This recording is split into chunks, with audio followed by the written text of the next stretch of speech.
మాజీ మంత్రి ఎర్రబెల్లికి ఫోటో ఇవ్వని బ్రహ్మానందం.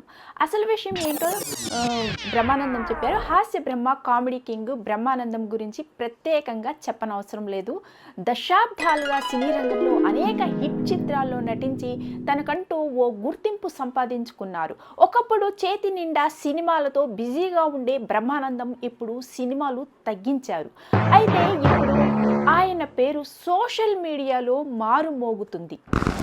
అది ఎందుకంటే అందుకు కారణం ఏంటంటే మాజీ మంత్రి ఎర్రబెల్లి దయాకర్ రావు ఫోటో అడగ్గా ఇప్పుడు కాదంటూ బ్రహ్మానందము ముందుకు వెళ్ళిపోయారు.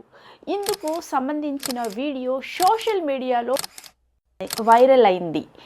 దీంతో మాజీ మంత్రికి ఫోటో ఇవ్వకుండా బ్రహ్మానందం వెళ్ళిపోయారంటూ ఆ సోషల్ మీడియా నెట్టింట తెగ వైరల్ చేసి షేర్ చేసి ఇక హంగామా షేక్ చేసేసారండి.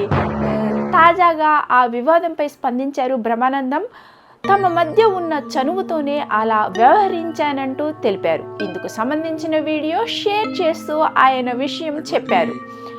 అసలు బ్రహ్మానందం మాట్లాడుతూ ఏమన్నారంటే, అందరికీ నమస్కారం. ఈరోజు ఉదయము నిద్ర లేవగానే ఓ వీడియో చూసి నవ్వుకున్నాను. నేను మోహన్ బాబు గారి వేడుకకు వెళ్ళే హడావిడిలో ఉన్నాను. అప్పుడే దయన్న ఎదురయ్యాడు. ఏదో పిచ్చాపాటిగా కాసేపు ఇద్దరము మాట్లాడుకున్నాం. ఇంతలో ఫోటో తీసుకుందాం అని పిలిచారు. దయానంద్ అంట పిలిచారు. నేను ఇప్పుడు వద్దంటూ లోపలికి వెళ్ళిపోయాను. ఆ సన్నివేశాన్ని కొందరు మిత్రులు అపార్థం చేసుకున్నారు. దయన్నతో నాకు 30 ఏళ్ల సంబంధం ఉంది. మేమిద్దరము మంచి మిత్రులం. చాలా ప్రేమగా చూసుకుంటారు. మేము ఫ్యామిలీ ఫ్రెండ్స్లా ఉంటాము అని బ్రహ్మానందం చెప్పారు. ఆయనతో ఉన్న చనువుతోనే అలా అన్నాను తప్ప వేరే విధంగా అనలేదు.